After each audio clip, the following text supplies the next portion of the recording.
Hi friends, welcome back to Sue's kitchen. നമ്മളിന്ന് ചെയ്യുന്നത് ഒരു ഈസി ആയിട്ടുള്ളൊരു സ്പെഷ്യൽ റെസിപ്പിയാണ് കേട്ടോ. അതായത് ചീസി സ്റ്റഫ്ഡ് ബണ്ണാണ് നമ്മൾ ചെയ്തെടുക്കുന്നത്. വളരെ പെട്ടെന്ന് തന്നെ ചെയ്തെടുക്കാവുന്ന ഒരു സ്നാക്ക് ഐറ്റം ആയിട്ടോ അല്ലെങ്കിൽ ഒരു ഡിന്നർ റെസിപ്പി ആയിട്ടോ ഒക്കെ നമുക്കിതിനെ കൺസിഡർ ചെയ്യാം. കുട്ടികൾക്കൊക്കെ എന്ന് പറഞ്ഞ് ഇതിൻ്റെ ടേസ്റ്റ് ഒരുപാട് ഇഷ്ടപ്പെടും കേട്ടോ. ചെറുതായിട്ട് പിസ്സയുടെ ഒക്കെ ഒരു ടേസ്റ്റോട് കൂടിയിട്ടുള്ള ഈ ഒരു സ്പെഷ്യൽ ബൺ റെസിപ്പി എങ്ങനെയാണ് ചെയ്യുന്നതെന്ന് നോക്കാം. സ്റ്റഫ്ഡ് ചീസി ബൺ ചെയ്തെടുക്കുന്നതിന് വേണ്ടി ഞാനിവിടെ 4 മുട്ട പുഴുങ്ങി വെച്ചിട്ടുണ്ട്. ഇതിനോടൊപ്പം ഒരു 4 വെളുത്തുള്ളി ചെറുതായി കട്ട് ചെയ്തിട്ടും അതുപോലെ മീഡിയം വലിപ്പത്തിലുള്ള ഇഞ്ചി ചെറുതായി കട്ട് ചെയ്ത് വെച്ചിട്ടുണ്ട്. ഇതിനോടൊപ്പം തന്നെ ഒരല്പം മല്ലിയിലയും 2 പച്ചമുളകും വട്ടത്തിലരിഞ്ഞ് വെച്ചിട്ടുണ്ട്. പിന്നെ 2 സവോള നീളത്തിലരിഞ്ഞതും പിന്നെ 3 കളറിലുള്ള ക്യാപ്സിക്കം കൂടി ഒരു വലിയ ക്യാപ്സിക്കത്തിൻ്റെ പകുതി പീസാണ് എടുത്തിട്ടുള്ളത്. അതായത് ടോട്ടൽ 1.5 കപ്പ് ക്യാപ്സിക്കവുമാണ് എടുത്തിട്ടുള്ളത്. ഇനി നമുക്കിതെല്ലാം വഴറ്റിയെടുക്കുന്നതിന് വേണ്ടി ഞാനൊരു പാൻ അടുപ്പിൽ വെച്ച് ചൂടായപ്പോൾ അതിലേക്ക് 1 ടേബിൾ സ്പൂൺ വെളിച്ചെണ്ണയാണ് ഒഴിച്ചു കൊടുക്കുന്നത്. ഏത് എണ്ണ ഉപയോഗിച്ചാലും കുഴപ്പമില്ല കേട്ടോ. അതിനുശേഷം ഈ എണ്ണയിലേക്ക് നമ്മൾ നേരത്തെ അരിഞ്ഞു വെച്ച വെളുത്തുള്ളി അതുപോലെ ഇഞ്ചി 2 പച്ചമുളക് വട്ടത്തിലരിഞ്ഞതും കൂടി ഇതിൻ്റെ കൂടെ ഇട്ട് കൊടുക്കുകയാണ്. ഇനി ഇതൊന്ന് ഇളക്കി കൊടുക്കാം. ജസ്റ്റ് ഇതൊന്ന് മൂത്ത് ഒന്ന് ഒരു റെഡിഷ് കളറിലേക്ക് ജസ്റ്റ് കടക്കുന്ന സമയത്ത് നമുക്കിതിലേക്ക് നമ്മൾ നേരത്തെ അരിഞ്ഞ് വെച്ചിട്ടുള്ള സവോളയും കൂടി ചേർത്ത് കൊടുക്കുക കേട്ടോ. അപ്പോൾ ഇതാ നമ്മൾ 2 മീഡിയം ടൈപ്പ് വലിപ്പത്തിലുള്ള സവോളയാണ് എടുത്തിട്ടുള്ളത്. അത് നീളത്തിലാണ് കനം കുറച്ച് നീളത്തിലരിഞ്ഞതാണ്. ഇനിയിപ്പോൾ വലിയ സവോളയാണ് നിങ്ങൾ എടുക്കുന്നതെങ്കിൽ അത് ഒരെണ്ണം മതിയാവും കേട്ടോ. ഇതുപോലെ നീളത്തിൽ തന്നെ അരിഞ്ഞെടുക്കുക കനം കുറച്ചിട്ട്. അപ്പോൾ ഈ സവോള പെട്ടെന്ന് വഴന്ന് കിട്ടാൻ വേണ്ടി നമുക്കിതിലേക്ക് ഒരല്പം ഉപ്പും കൂടെ ചേർത്ത് കൊടുക്കുക. അപ്പോൾ ഇങ്ങനെ ഇതുപോലെ ഉപ്പ് ചേർക്കുകയാണെങ്കിൽ പെട്ടെന്ന് നമുക്ക് സവോള വഴറ്റിയെടുക്കാൻ പറ്റുമേ. അപ്പോൾ ഇതൊന്ന് മൂത്ത് വരട്ടെ. ഇപ്പം നമ്മൾ ഇട്ട് കൊടുത്ത സവോളയൊക്കെ ഒന്ന് മൂത്ത് ഒരു റെഡിഷ് കളറിലേക്ക് വന്നു തുടങ്ങിയിട്ടുണ്ട് കേട്ടോ. ഈ ഒരു പാകം മതിയാവും, പെട്ടെന്ന് തന്നെ ഇങ്ങനെ ആയി കിട്ടും. ഇനി നമ്മൾ നേരത്തെ എടുത്ത് വെച്ചിട്ടുള്ള ക്യാപ്സിക്കം ഉണ്ടല്ലോ, 3 കളേഴ്സാണ് എടുത്തിട്ടുള്ളത്. റെഡും യെല്ലോയും ഗ്രീനും ആണ് എടുത്തിട്ടുള്ളത്. അപ്പോൾ ഒരു വലിയ ക്യാപ്സിക്കത്തിൻ്റെ പകുതി വെച്ചിട്ടാണ് ഇത് 3 പീസും ഞാൻ എടുത്തിട്ടുള്ളത് കേട്ടോ. അപ്പോൾ നിങ്ങളുടെക്ക് ഇനിയിപ്പം ഗ്രീൻ ക്യാപ്സിക്കം മാത്രമേ ഉള്ളൂവെങ്കിൽ അത് മാത്രം എടുത്താൽ മതിയാവും. അപ്പോൾ റെഡ് ക്യാപ്സിക്കത്തിന് പകരം വേണമെങ്കിൽ നിങ്ങൾക്ക് തക്കാളി ചേർക്കാം. അപ്പോൾ തക്കാളിയുടെ കുരു ഒഴിവാക്കിയിട്ട് വേണം ചേർക്കാൻ കേട്ടോ. അപ്പോൾ നമ്മളുടെ ഈ ക്യാപ്സിക്കം കൂടെ ചേർത്ത് ഒരുപാട് അങ്ങ് വഴറ്റേണ്ട ആവശ്യമില്ല. അതിൻ്റെ ആ ക്രിസ്പിനെസ് ഉണ്ടല്ലോ ക്യാപ്സിക്കത്തിൻ്റെ, അത് പോകുന്നതിന് മുന്നേ തന്നെ ഇതിലേക്ക് പൊടികൾ ചേർക്കാം.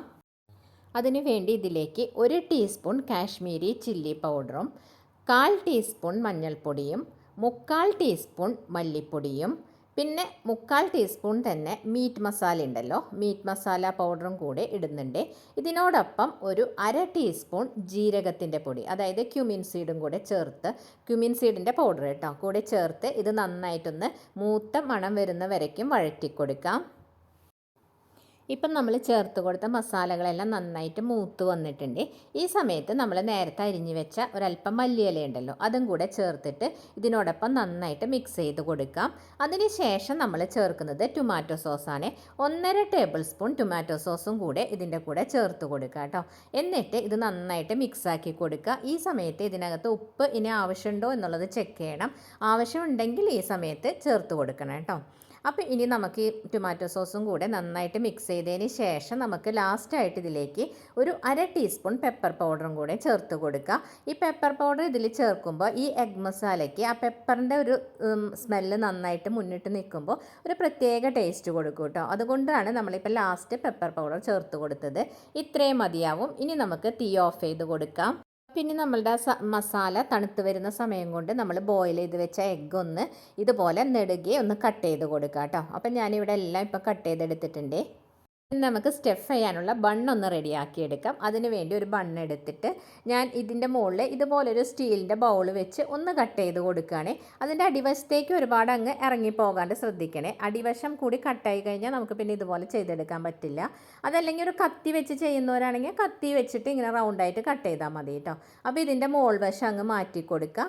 അത് മാത്രമല്ല ഇതിൻ്റെ അകത്തുള്ള ഈ ബണ്ണിൻ്റെ കുറച്ച് ഫില്ലിംഗ് ഭാഗങ്ങളുണ്ടല്ലോ, അതും കൂടി ഒന്ന് എടുത്ത് കുറച്ച് മാറ്റി കൊടുക്കണം കേട്ടോ. അപ്പോഴും നമുക്ക് അതിൻ്റെ അകത്തേക്ക് എഗ്ഗിൻ്റെ ഫില്ലിംഗ് ഒക്കെ വെക്കാൻ കൂടുതൽ സ്പേസ് കിട്ടുള്ളൂ. അതിന് വേണ്ടിയിട്ടാണ് കേട്ടോ. അപ്പോൾ ഇത് ഈസി ആയിട്ട് ഇതെല്ലാം മാറ്റി കൊടുത്തിട്ടുണ്ട്. നമ്മളപ്പോൾ ഈ റെഡിയാക്കിയെടുത്ത ബണ്ണിൻ്റെ അകത്തേക്ക് ഫസ്റ്റ് ലെയറായിട്ട് ഒരല്പം മോസറല്ല ചീസ് ഇതുപോലെ ഒന്ന് സ്പ്രെഡ് ചെയ്ത് വെച്ച് കൊടുക്കുക കേട്ടോ. ശേഷം ഈ ചീസിൻ്റെ മുകളിലേക്ക് നമ്മൾ നേരത്തെ തയ്യാറാക്കി വെച്ച മസാല ഉണ്ടല്ലോ, ആ മസാലക്കൂട്ട് ഒരല്പം ഇങ്ങനെ സ്പ്രെഡ് ചെയ്ത് വെക്കാം. ഇതിന് മുകളിലായി നമ്മൾ നേരത്തെ പുഴുങ്ങിയിട്ട് കട്ട് ചെയ്ത് വെച്ച എഗ്ഗ് ഉണ്ടല്ലോ, അതിൻ്റെ ഒരു പീസ് വെച്ച് കൊടുക്കുക. വീണ്ടും ഇതുപോലെ ഇതിൻ്റെ മുകളിലേക്ക് മസാല ഒന്ന് സ്പ്രെഡ് ചെയ്ത് കൊടുക്കുക കേട്ടോ. നമ്മളിങ്ങനെ സ്റ്റഫ് ചെയ്തെടുത്ത ഈ ബണ്ണ് ഒരു ബേക്കിംഗ് ട്രേയിലേക്ക് ഒന്ന് മാറ്റി കൊടുക്കുകയാണ് കേട്ടോ. നമ്മളിത് ഓവണിൽ വെച്ചിട്ട് എങ്ങനെയാണ് ബേക്ക് ചെയ്യുന്നതെന്നും അതുപോലെ തന്നെ ഗ്യാസ് സ്റ്റവിൽ എങ്ങനെയാണ് ചെയ്തെടുക്കുന്നതെന്നും ഉള്ള 2 രീതിയിലും ഇവിടെ കാണിക്കുന്നുണ്ട്. അടുത്തതായി നമുക്ക് ഇതിൻ്റെ മുകളിലൊന്ന് ഓയിലൊന്ന് ബ്രഷ് ചെയ്ത് കൊടുക്കണേ.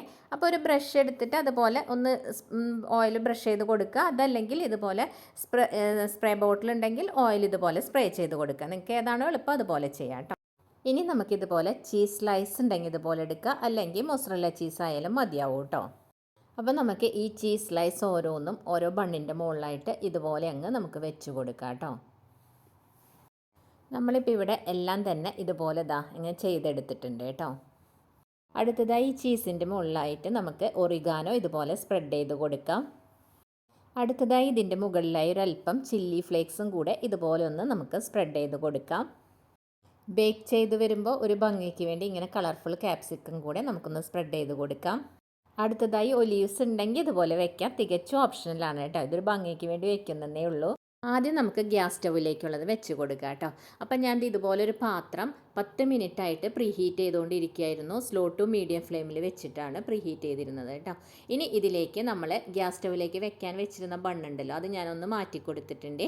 ഇനി ഇതൊരു 15 to 20 മിനിറ്റ്സ് വെച്ച് നമുക്കൊന്ന് ബേക്ക് ചെയ്യാം. അതിൻ്റെ ഇടയിൽ ഒന്ന് ഓപ്പൺ ചെയ്ത് നോക്കണം കേട്ടോ ആയിട്ടുണ്ടോ എന്നുള്ളത്. അപ്പോൾ ഇതിന് ഈ ലിഡിന് എന്തെങ്കിലും ഹോൾസ് ഉണ്ടെങ്കിൽ അതൊന്ന് നിങ്ങൾ ടിഷ്യൂ വെച്ചിട്ടോ ഫോയിൽ വെച്ചിട്ടോ എങ്ങനെയെങ്കിലും ഒന്ന് കവർ ചെയ്ത് കൊടുത്തേക്കണേ. ഇനി നമുക്ക് ഓവനിലേക്കുള്ളത് വെച്ച് കൊടുക്കാം. അപ്പം ഞാനൊരു 180 ഡിഗ്രിയിൽ പ്രീഹീറ്റ് ചെയ്തിട്ട ഓവനാണ്. അതിലേക്ക് ഇതൊന്ന് വെച്ച് കൊടുത്ത് വീണ്ടും 180 ഡിഗ്രിയിൽ തന്നെ 20 മിനിറ്റ്സ് വെച്ച് കൊടുക്കുക കേട്ടോ. ചിലപ്പോൾ ചിലരുടെ ഓവനിൽ ചിലപ്പോൾ 15 മിനിറ്റ്സ് മതിയാകുമായിരിക്കും. അപ്പോൾ അതൊന്ന് ചെക്ക് ചെയ്യണം. എനിക്കിവിടെ മൈക്രോവേവിൽ 15 മിനിറ്റ്സ് ആയപ്പോൾ തന്നെ ആയി കിട്ടിയിട്ടുണ്ട് കേട്ടോ. അപ്പോൾ നമുക്കിതൊന്ന് ഓവനിൽ നിന്നൊന്ന് മാറ്റി നോക്കാം. അപ്പോൾ ഞാൻ പറഞ്ഞല്ലോ നേരത്തെ, ചിലപ്പോൾ ചിലർക്കത് 20 മിനിറ്റ്സ് എടുക്കും, എനിക്ക് 15 മിനിറ്റ്സ് എടുത്തിട്ടുള്ളൂ. അപ്പോൾ നമ്മളുടെ ഇപ്പോൾ കറക്റ്റായിട്ട് മൈക്രോവേവിൽ വെച്ചത് റെഡി ആയിട്ടുണ്ട് കേട്ടോ. ഇനി നമുക്ക് നമ്മളുടെ ഗ്യാസ് സ്റ്റവിൻ്റെ ബണ്ണ് എങ്ങനെയാണെന്ന് നോക്കാം. അതും കറക്റ്റായിട്ട് നമുക്ക് കിട്ടിയിട്ടുണ്ട്. ഇവിടെ എനിക്ക് 20 മിനിറ്റ്സ് എടുത്തിട്ടുണ്ടായിരുന്നു കേട്ടോ. അപ്പോൾ നമ്മൾ മൈക്രോവേവിൽ വെച്ച പോലെ ആ ചീസൊക്കെ ഒരു റെഡിഷ് കളറിലേക്ക് വന്നിട്ടില്ല എന്നേ ഉള്ളൂ. എന്നാലും ടേസ്റ്റിലൊന്നും വലിയ ഡിഫറൻസ് ഒന്നുമില്ല കേട്ടോ. അപ്പോൾ നമ്മൾ മൈക്രോവേവിൻ്റെ അകത്ത് വെച്ചതും അതുപോലെ തന്നെ ഗ്യാസ് സ്റ്റവിൽ വെച്ചതും രണ്ടും കട്ട് ചെയ്ത് നോക്കാം കേട്ടോ. നമുക്കപ്പോൾ ആദ്യം മൈക്രോവേവിൻ്റെ അകത്ത് വെച്ചത് ഒന്ന് കട്ട് ചെയ്ത് നോക്കാം കേട്ടോ. അപ്പോൾ അതാ നോക്കൂ, നമുക്ക് നല്ല പെർഫെക്റ്റ് ആയിട്ട് കിട്ടിയിട്ടുണ്ടേ. ഇനി നമുക്ക് ഗ്യാസ് സ്റ്റവിൽ വെച്ചതും കൂടെ ഒന്ന് കട്ട് ചെയ്ത് നോക്കാം കേട്ടോ. അപ്പോൾ നമുക്ക് നല്ല സോഫ്റ്റ് ആയിട്ട് തന്നെയാണ് അതും കിട്ടിയിട്ടുള്ളത്. രണ്ടും വലിയ വ്യത്യാസമൊന്നുമില്ല. ആ ചീസിൻ്റെ ഒരു റെഡിഷ് കളറ് വന്നിട്ടില്ല എന്ന് മാത്രമേ ഉള്ളൂ കേട്ടോ. ടേസ്റ്റിൽ വ്യത്യാസമൊന്നുമില്ല. അപ്പോൾ നിങ്ങൾ ഇതുവരെ ഇത്ര ഈസി ആയിട്ടുള്ള ഒരു സ്നാക്ക് റെസിപ്പി ട്രൈ ചെയ്തിട്ടില്ലെങ്കിൽ ഇതുപോലെ ഒന്ന് ട്രൈ ചെയ്ത് നോക്കണം കേട്ടോ. എന്നിട്ട് അഭിപ്രായങ്ങൾ കമൻറ്റ് ചെയ്യാനും ഇഷ്ടപ്പെടുകയാണെങ്കിൽ ലൈക്ക് ചെയ്യാനും സബ്സ്ക്രൈബ് ചെയ്യാനും മറക്കരുതേ. താങ്ക്